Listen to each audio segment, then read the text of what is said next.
Buenas tardes tengan los presentes que se encuentran en esta área virtual. El día de hoy, lunes 6 de septiembre del presente año, el equipo 1 que se encuentra conformado por mis compañeros Pech Torres, Leandra, Chequep Tash, Andy y su servidora Rivera Chanda, Ariana Guadalupe, venimos a exponerles la unidad 2, la cual lleva por título Dirección como función administrativa.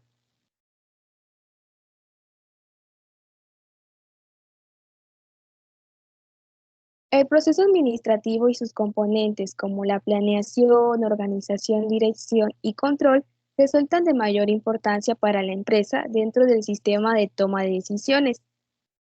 En este presente trabajo, como se ha mencionado anteriormente, se hablará de la dirección como función administrativa, la cual es importante tener en claro que sirve también para la ejecución de los planes, así como la comunicación, motivación y la supervisión para alcanzar las metas de la organización.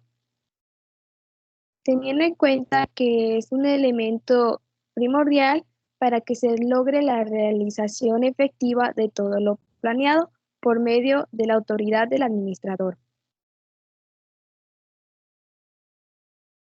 Su concepto vendría siendo que en esta etapa del proceso administrativo tiene conceptos relacionados directamente con las personas. Por ejemplo, se encuentra la autoridad, la comunicación, el liderazgo, la motivación y supervisión, los cuales son elementos básicos de la dirección que sirven para conocer y entender cómo dirigir grupos humanos, conciliando las necesidades. Es indispensable para poner en marcha los lineamientos establecidos en la planeación y la organización.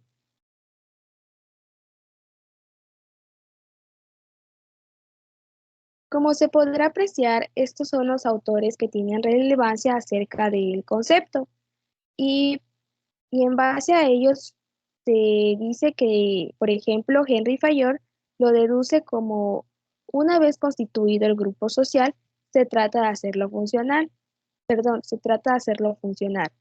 Tal es la misión de la dirección, la que consiste para cada jefe en obtener los máximos resultados posibles de los elementos que componen su unidad en intereses de la empresa.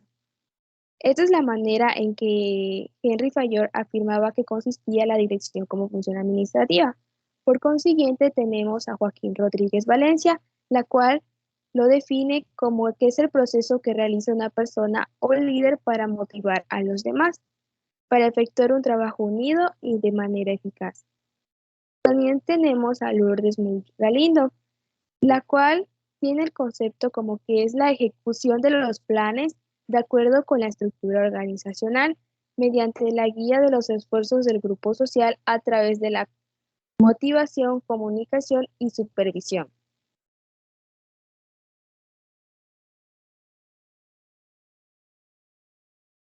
La importancia que este tiene es que pone en marcha, como se mencionaba, la planeación y la organización, porque la dirección como función administrativa es el éxito de cualquier empresa, la manera en cómo usen este concepto, porque ayuda a crear una conducta deseable y crea un adecuado clima organizacional que permite lograr los objetivos, asimismo que ayuda a la mejora de los recursos de la empresa. ¿Por qué digo que es importante cómo se da el uso de la dirección? Porque tenemos dos ejemplos, el cual es el primer caso que sucedió en Estados Unidos, que la empresa Enron en el 2002, después de casi 15 años en el mercado, se declaró en bancarrota por los malos manejos de su dirección. También se encuentra en México la TAESA, la cual fue una aerolínea mexicana de bajo costo. También se declaró en bancarrota por lo mismo que no supieron administrar bien la dirección. Es tan importante esta porque, según las cifras dadas por la Secretaría de Economía, nos indica que el 43% de micro, pequeñas y medianas empresas cierran por el mal uso que se le da a la administración en base a la dirección.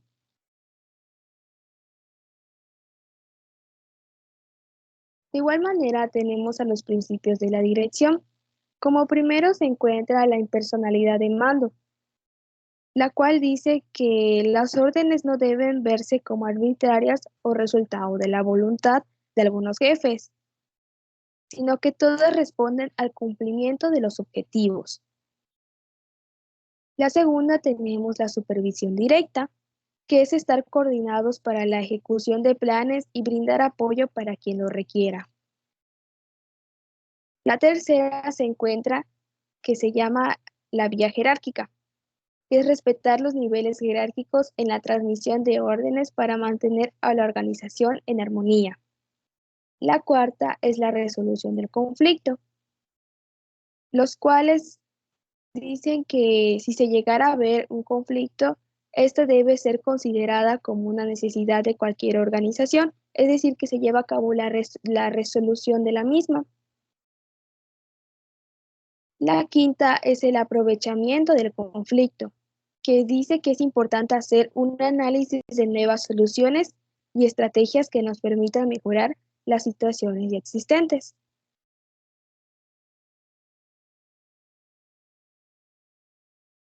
También se encuentra el proceso de dirección, la cual implica la ejecución de ciertas actividades administrativas necesarias por medio de las cuales se lleva a cabo la acción de dirigir. Entre estas se encuentran como la toma de decisiones, la integración, la motivación, la comunicación, el liderazgo y la supervisión, las cuales se van a hablar más concretos de ellos por mis compañeros de una manera más extensa. Buenas tardes, compañeros. Mi nombre es Leonardo Torres y yo les voy a exponer 3 temas: la toma de decisiones, la integración y la motivación. Con la toma de decisiones, entrando un poco en contexto de que la toma de decisiones es una de las piezas clave cuando uno es administrador, ya que lo veremos en todo el proceso siempre que estemos trabajando o hasta en la vida diaria, que es el proceso de analizar, organizar y planificar en busca de un propósito específico. Recurrentemente los seres humanos deben elegir entre diferentes opciones aquella que según su criterio sea la más adecuada. Esto quiere decir que cuando tengamos un problema se nos van a presentar, va a estar el problema frente a nosotros y se nos van a presentar diferentes opciones de cómo resolver ese problema. Entonces nosotros tenemos que elegir la más adecuada, la que mejor convenga para la empresa. En este caso no vamos a hacer como cualquier cosa que tenemos en la vida diaria, que podemos decir, ay, lanza una moneda y la que caiga, o el submarino. Necesitamos tomar una decisión que conlleva muchas cosas, tiene mucho que perder. Entonces, para esto hay un proceso de cómo tomar o elegir la mejor decisión. El proceso tiene 5 puntos, que es definir el problema. En este punto es donde hacemos las preguntas como cuál es el problema y qué es lo que vamos a resolver. O sea, el punto inicial, saber qué es lo que tenemos que resolver. De ahí viene el segundo punto, que es analizar el problema, que es llevar todo lo que conlleva ese problema, qué tan grande es el problema, un poquito más de las características del problema, ¿no? De ahí está el tercer punto, que es evaluar las alternativas, que es entre ver todas las soluciones que podemos hacer, ver cuáles son las ventajas y desventajas de cada solución, ver cuáles se adapta según a nuestros recursos, ya sea de la empresa, ¿no? Y ponerlas todo sobre la mesa. El siguiente punto es elegir las alternativas. Una vez ya teniéndolas sobre la mesa, ya haberlas estudiado, saber cuál favorece mejor, agarrar esa y ser con la que vamos a solucionar el problema. Luego está aplicar la decisión. Ya en este punto es donde ya lo vamos a llevar a cabo. Ya tenemos la idea, ahora tenemos que llevarla a cabo, ejecutarla para poder resolverla.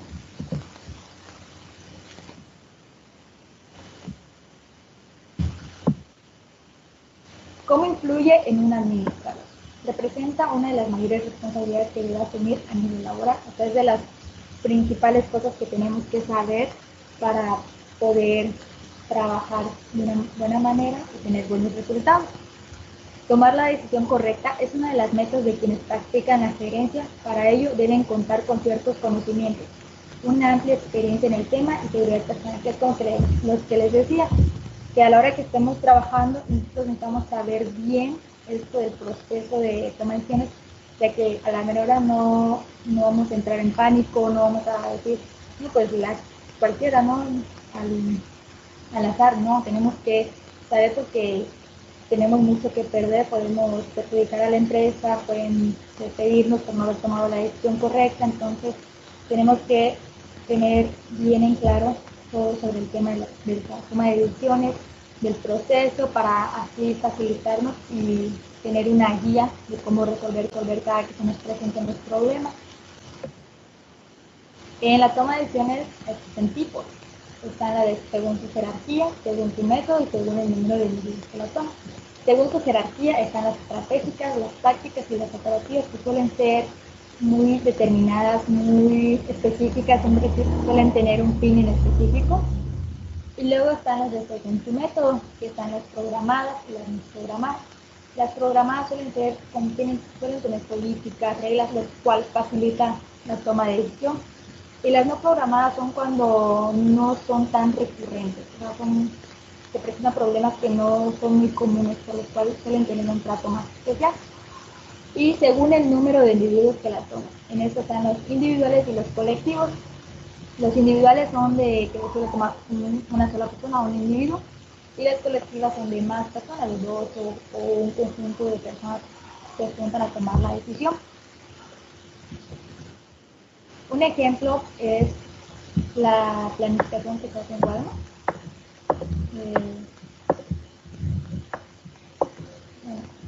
Semanalmente la gerencia de Walmart realiza reuniones para planificar programas y conversar sobre las modificaciones necesarias según lo aprendido de la semana. Esto conlleva a los trabajadores a acostumbrarse a una cultura informativa que genera una toma de decisiones adecuada en una de las mejores empresas a nivel mundial. Eso quiere decir que en Walmart cada que pasa, no sé, termina la semana, reúne a todos, hace una junta con todos los empleados que a ver, díganme todo lo que han observado, como por ejemplo en esta área se junta mucho la gente, o este anuncio que la gente viniera más, o esto es lo que más llama la atención, ¿sí? Y una vez que todos vayan dando todo lo observado durante esta semana, lo aprendido, van a llevar a cabo decisiones, tomar decisiones como quitamos esto se cambia, esto se mueve, o sea, empiezan a tener un amplio conocimiento sobre cómo se deben tomar las decisiones.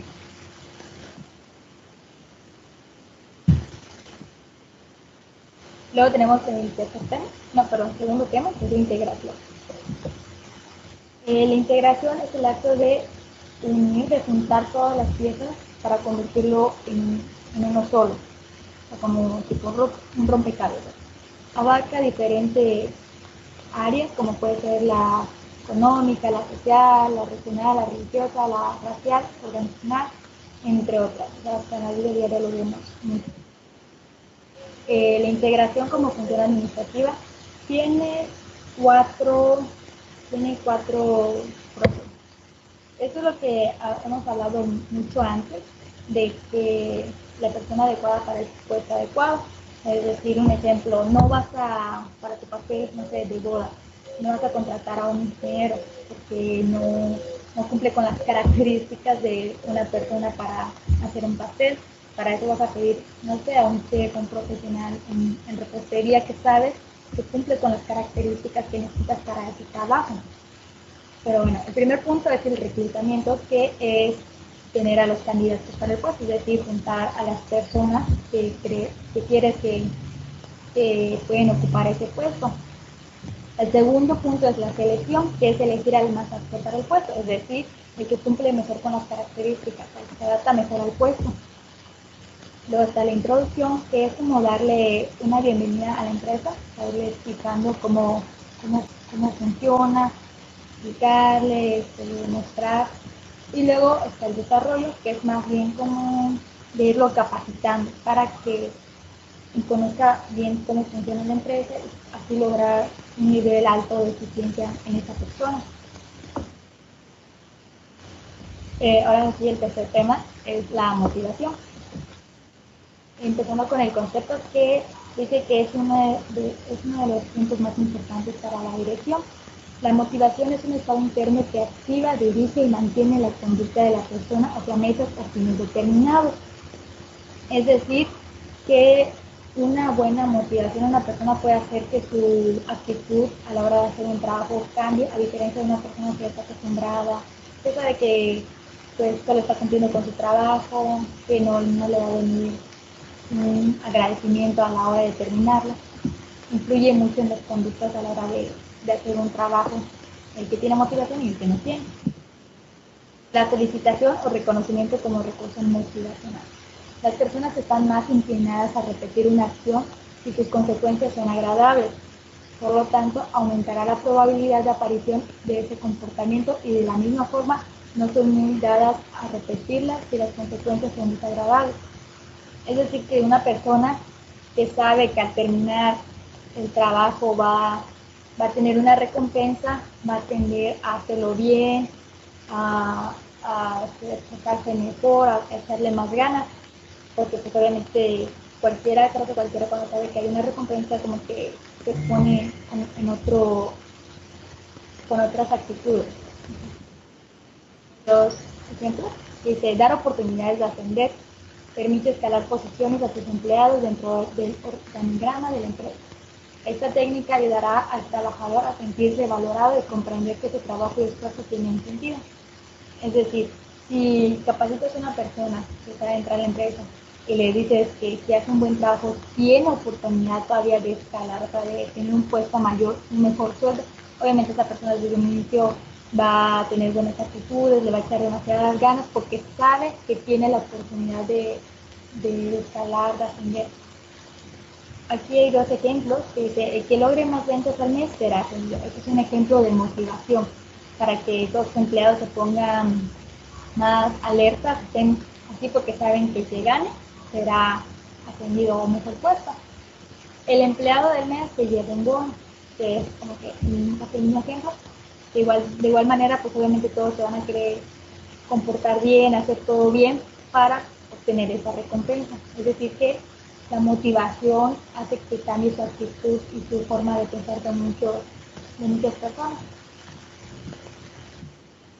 Y es todo por mi parte.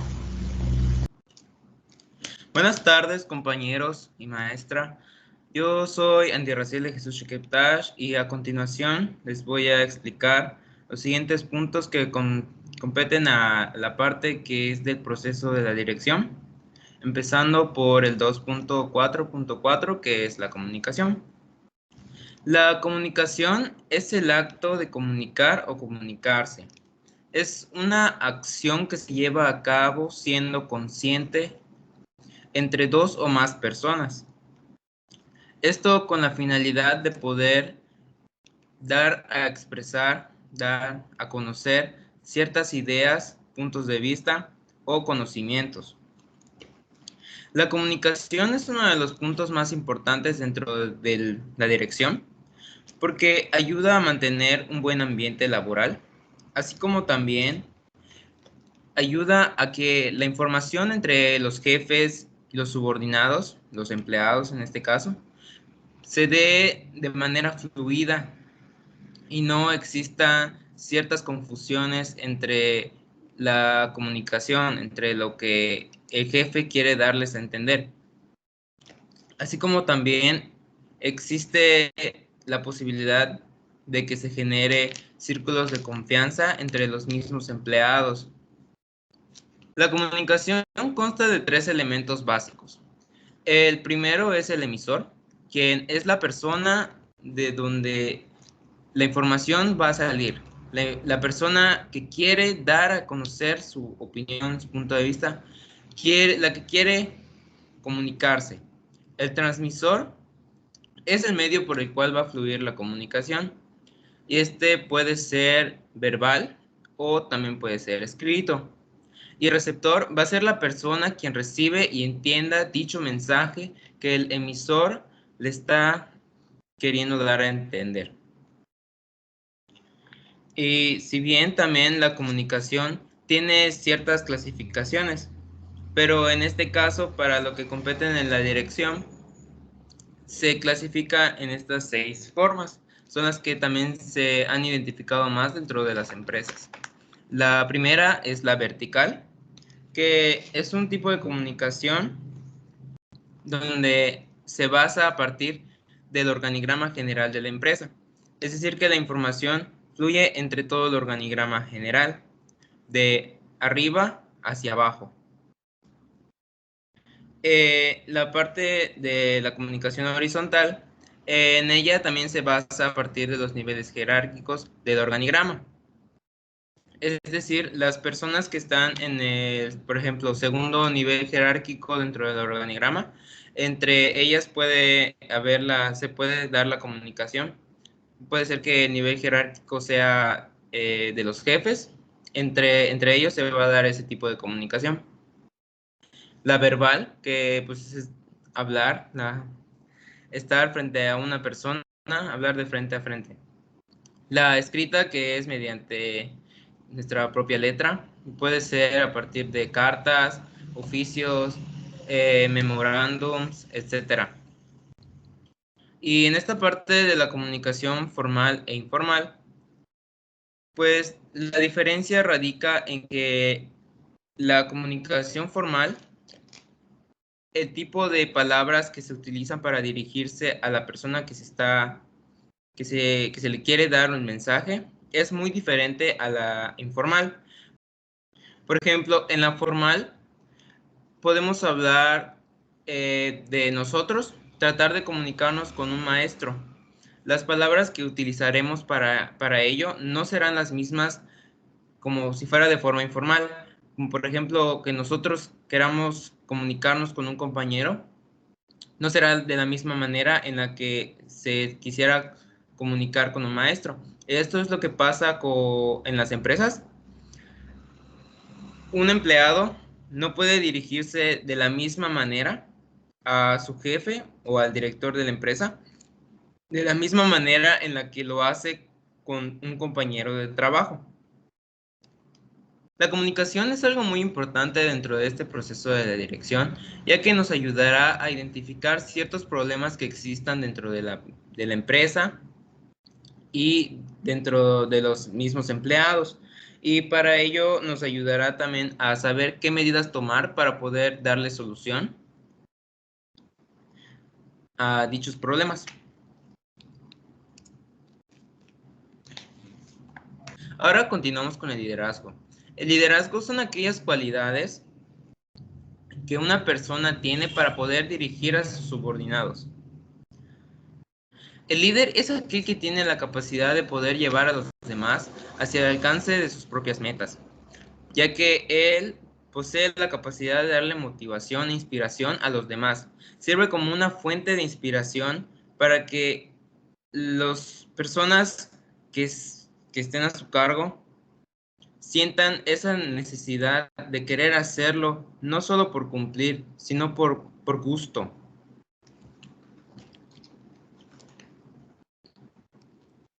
Dentro del liderazgo existen ciertos elementos, pues, de los cuales podemos identificar la autoridad, la delegación y el mando. A continuación, pues les voy a explicar qué es cada uno. La autoridad. La autoridad es la facultad para poder dar las órdenes y que éstas sean cumplidas. Es un ejercicio de la propia autoridad que nosotros tenemos sobre los demás. Dentro de la autoridad se pueden encontrar ciertos tipos que son la formal, y dice que surge de la posición y jerarquía de la organización. Esto depende del nivel jerárquico que la persona tenga dentro del organigrama general de la empresa. De ella se va a valer el tipo de autoridad formal. Por ejemplo, si estás en el segundo nivel jerárquico, podría referirse a que eres jefe de un departamento y eso delimitará el tipo de autoridad que tú tengas. La lineal, que dice que es ejercida por un jefe sobre las personas que le reportan.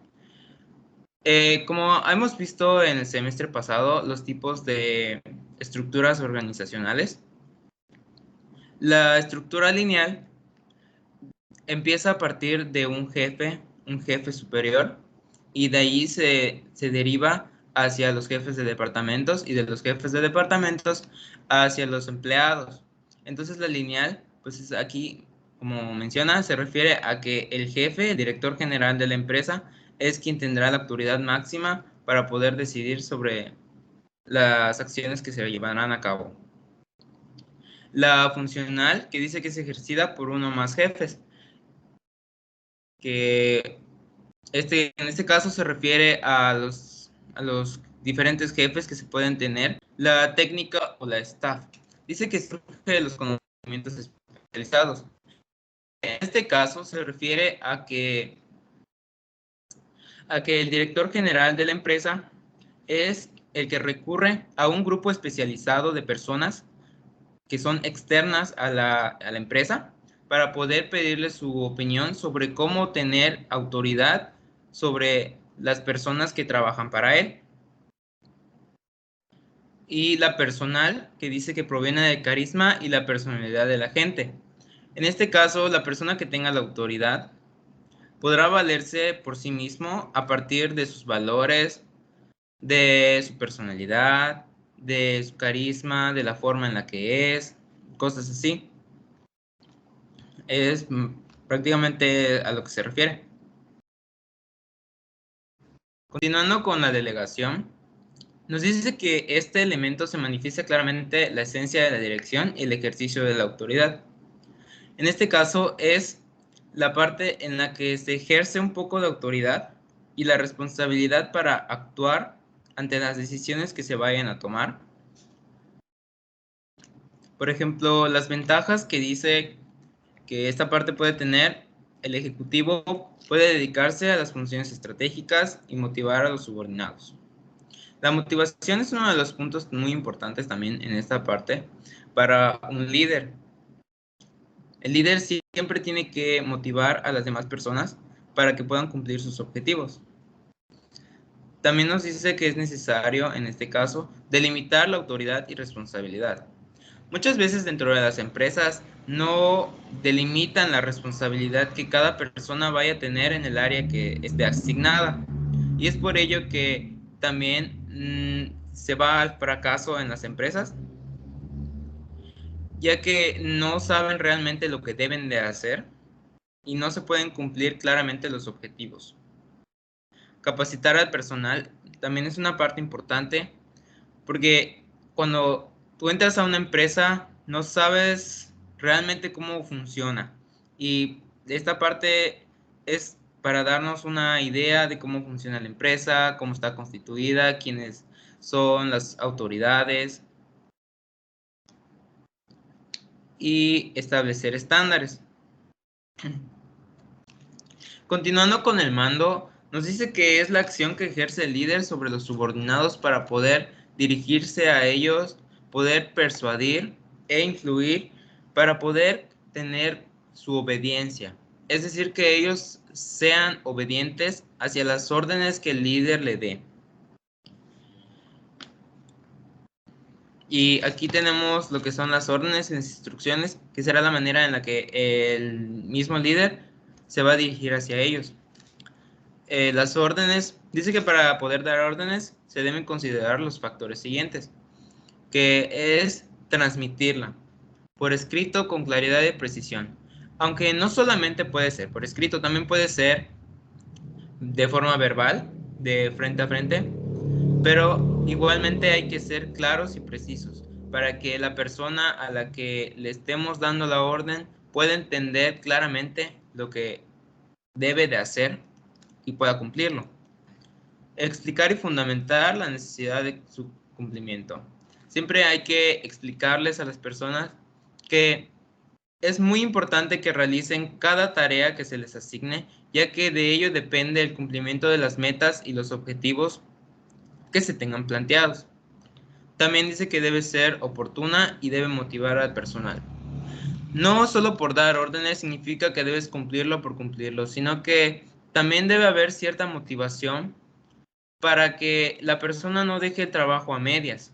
Muchas veces pasa que nos dan una orden, pero como nos lo están dando estrictamente, no queremos cumplirla porque porque no queremos, simplemente no queremos. En cambio, al darle motivación, tal vez si lo cumple tenga alguna recompensa, pues así con mucha más facilidad se pueden realizar las actividades. Y del otro lado tenemos las instrucciones. Dice, son el conjunto de pasos a realizar en situaciones de carácter repetitivo. Usualmente se definen en instructivos y circulares. Las instrucciones nos sirven para que si dentro de un mismo área hay varias acciones que se tienen que realizar continuamente, día con día, sirve para que no se le tenga que estar explicando a cada rato lo que debe de hacer. Es por ello que las instrucciones son muy importantes dentro de un mismo área, para no estar pues continuamente diciendo de lo que debe de hacer.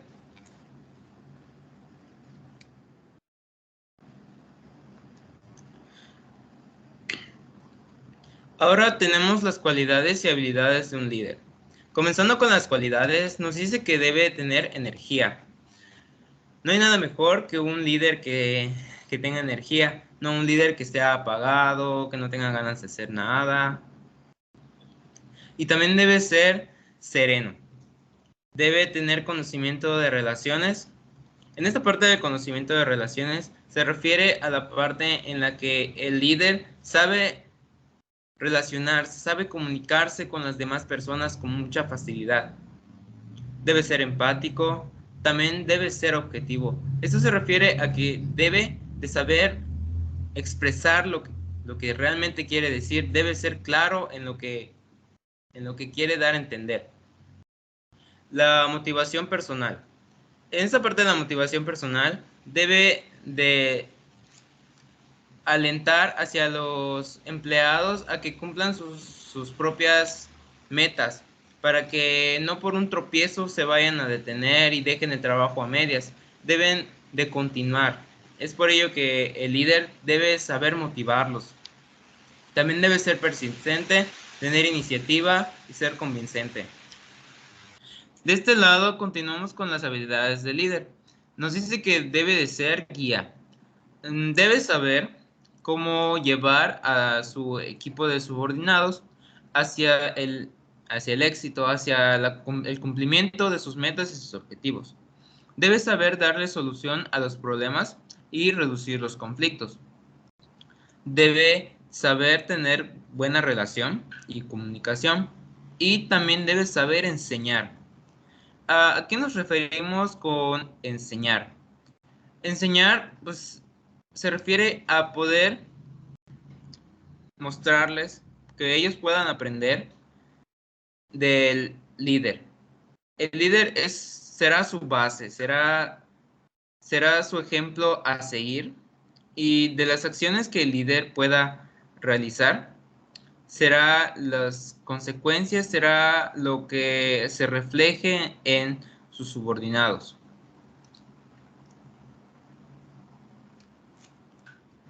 Por último, en este proceso de la dirección tenemos el 2.46, que es la supervisión. La supervisión es un ámbito que está ligado al liderazgo.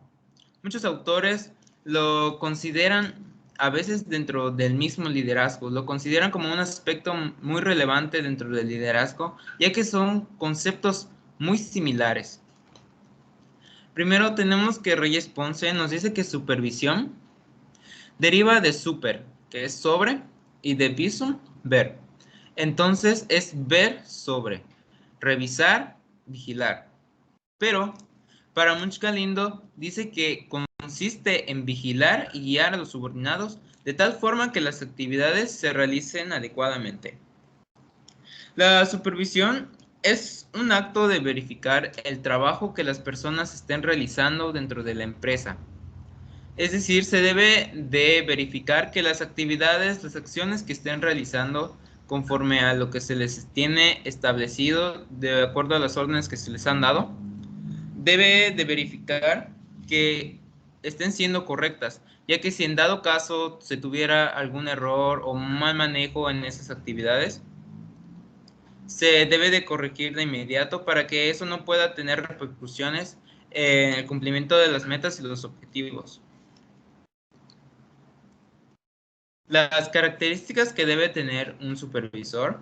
Como primer punto tenemos el liderazgo. El supervisor debe también saber ser un líder. Debe saber cómo guiar a las personas que debe vigilar en el cumplimiento de sus actividades. Debe saber motivarlas. Debe ser honesto y decir las cosas como son, ya que ocultarlo u omitirlo puede provocar grandes consecuencias. Debe tener experiencia, ya que no es simplemente observar por observar. Debe de saber lo que está observando. Debe ser muy cauteloso con lo que ve, los detalles mínimos que se tengan en las actividades que esté realizando. Debe saber identificarlas. También debe ser ordenado y organizado. Esto quiere decir que debe saber en qué momento debe de llegar y observar lo que estén realizando. Debe saber dividir su tiempo para poder vigilar en todas las áreas. Y también debe tener un criterio técnico. Algunas funciones que tiene el supervisor es distribuir el trabajo. El supervisor debe de saber distribuir correctamente el trabajo a cada persona. Debe saber darle a cada quien lo que debe de realizar. También debe saber tratar a su personal. Esto se refiere a que muchas veces los supervisores no saben cómo tratar con las personas que están a su cargo. Debes saber cómo hablar con ellos y dirigirse de una forma directa, y lo que él le quiera dar a entender que sea claro y conciso. También debe de evaluar a su personal. Es decir, debe evaluar cada actividad, cada proceso que se esté llevando a cabo para poder verificar que es correcto.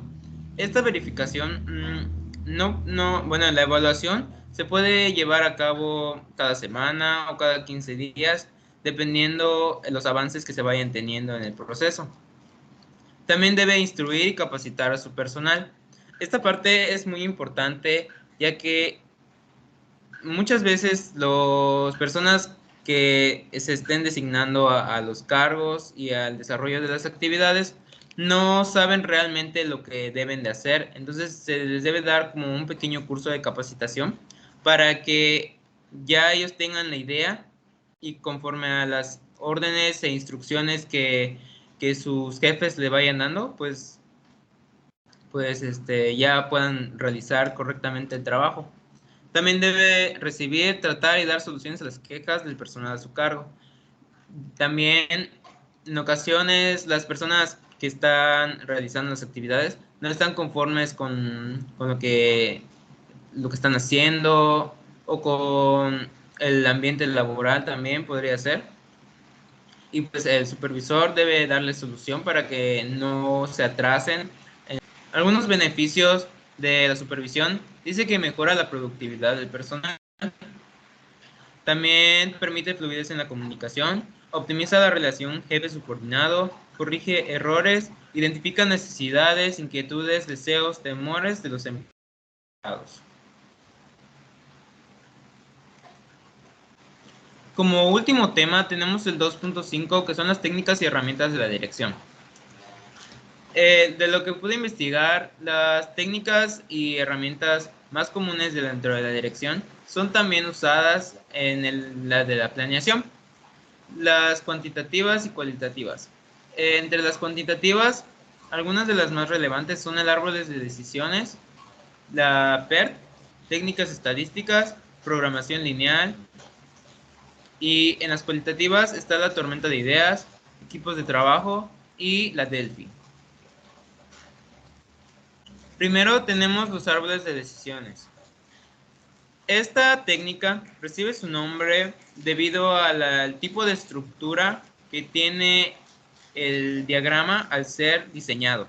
Es decir, al ser diseñado tiene sus ciertas ramificaciones, que es lo que le hace dar una forma de árbol. Este método nos permite facilitarnos la toma de decisiones sobre ciertos eventos que pudieran ocurrir dentro de nuestra empresa.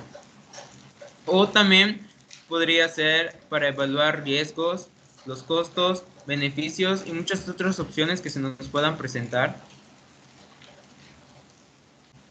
Aquí tenemos los elementos que conforman el árbol de decisiones. Son las figuras, su nombre y su significado. A continuación, pues les voy a explicar. La figura del cuadrado, de este lado podemos observar la imagen de un ejemplo. Un cuadrado morado. Y se recibe el nombre de nodo de decisión. Ahí irá la decisión que nosotros queramos tomar o una problemática que nosotros tengamos para resolver. Después siguen las ramificaciones alternativas. Esto quiere decir que en esa parte se colocarán los posibles resultados o las acciones a realizar para poder resolver la problemática o la duda que se tenga.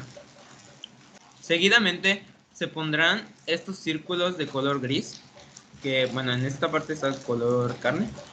Se llaman nodos de probabilidad. En ellos se mostrarán los diferentes resultados que se puedan tener, y es decir, se mostrará la probabilidad que se pueda tener de la alternativa.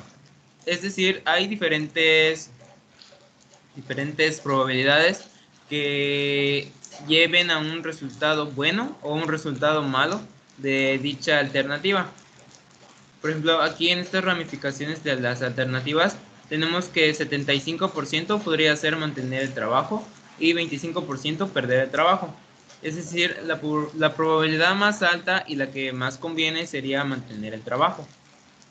Y para el final, en este ejemplo, se tiene un triángulo equilátero un poco movido, que se llama nodo terminal.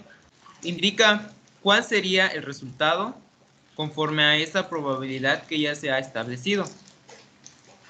Y aquí hay otro símbolo que es una línea con otras dos líneas cortas perpendiculares, se llama alternativa rechazada. En este ejemplo no está señalado, pero se podría poner del cuadrado del nodo de decisión hacia cualquier lado para indicar alguna alternativa que realmente no se esté contemplando como debe de ser. Seguidamente tenemos el método PERT. El método PERT, como vimos el semestre pasado, es una de las técnicas y herramientas de la planeación. Esta técnica nos ayudará a analizar cada tarea necesaria para completar un proyecto. Este método es algo complejo, ya que se identifican las actividades por medio de letras. Sí. Los tiempos se irán estableciendo de acuerdo al tiempo que nosotros creamos que se pueda cumplir. Es un lapso de tiempo en el que nosotros digamos que se puede cumplir dicha actividad.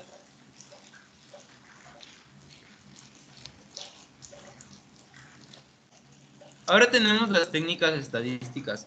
Como hemos visto desde el semestre pasado, la estadística nos ayuda mucho a poder comprender en la toma de decisiones cuál de ellas nos puede ser más factible.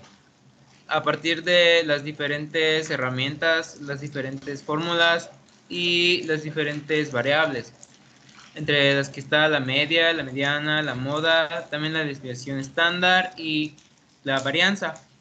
Dichos datos pueden ser presentados por medio de histogramas y gráficas de dispersión, y mediante ellas podemos observar para decidir, para poder tomar una buena decisión y saber cuál es la que más nos conviene realizar sin que tengamos grandes repercusiones. Por último, en las técnicas cuantitativas tenemos la programación lineal. La programación lineal es un método matemático que permite representar modelos lineales para reducir costos o maximizar ganancias en las diferentes áreas de la empresa. La programación lineal nos ayudará a poder crear funciones de acuerdo a las diversas situaciones que tengamos y poder comprender su comportamiento y cómo nos podría afectar esa decisión a un futuro. Las decisiones se representarán por medio de funciones matemáticas y también se representarán dentro del plano cartesiano para conocer su comportamiento desde el momento en el que lo podemos aplicar hasta un futuro no muy lejano. Y a partir de ella podemos escoger cuál sería la mejor alternativa a la solución de dicho problema que nosotros podamos tener. Esta programación lineal es un poco más compleja que el diagrama de PER. Se requiere mucho conocimiento en la comprensión de las funciones matemáticas para poder evaluar cada una de las decisiones que nosotros queramos tomar. Bueno, ahora continuando con las técnicas cualitativas, tenemos la tormenta de ideas o también llamada brainstorming, en donde es un grupo de personas, ya sea los mismos jefes de la empresa o puede ser también con los mismos empleados. A partir de una problemática que se tenga dentro de la empresa, se irán dando muchas ideas que los empleados o los jefes tengan para la solución de dicho problema y se irán tomando las que suenen mejor para así poder darle la mejor solución, buscar la mejor alternativa para que dicho problema no genere grandes repercusiones o molestias más adelante. Luego tenemos los equipos de trabajo. Dice, son grupos en los que los miembros trabajan en conjunto para alcanzar sus metas y objetivos en común. Mediante esta técnica de trabajo se demuestra mayores niveles de productividad dentro de la empresa. Mediante este tipo de técnica de dirección se utiliza para poder evaluar cómo las personas, cómo los jefes, cómo el personal puede trabajar en equipo, ya que se ha comprobado que muchas veces el trabajo en equipo es mucho más fácil que hacerlo por uno mismo. Y entonces es por ello que en las grandes empresas se toma la decisión de poder trabajar en equipo para que igual se note la capacidad de las personas de esos grupos de trabajo, la capacidad que ellos tienen para poder resolver los problemas. Y por último tenemos el método Delphi. En este no se incluye a ningún personal, ninguna persona que esté dentro de la empresa. Simplemente el director general recurre a un grupo especializado de personas que son externas, claramente son externas a la organización, a la empresa, para que ellos analicen la situación que el director general les esté planteando y le puedan decir al director general lo que puede hacer, lo que le convendría, le saldría mejor hacer y así él lo pueda implementar. Una de las características de estos grupos Delphi es que las personas que toman esas decisiones, que le plantean esas decisiones al director general, nunca sabrán quiénes son. O sea, los que están dentro de la empresa nunca sabrán a quiénes le preguntó. Siempre se van a mantener en el anonimato, no revelarán su identidad. Y pues esa sería la última técnica cualitativa de la dirección que se utilizan. Y pues eso sería todo de nuestra parte. Ya si tienen alguna pregunta, pues pueden hacerla. Gracias.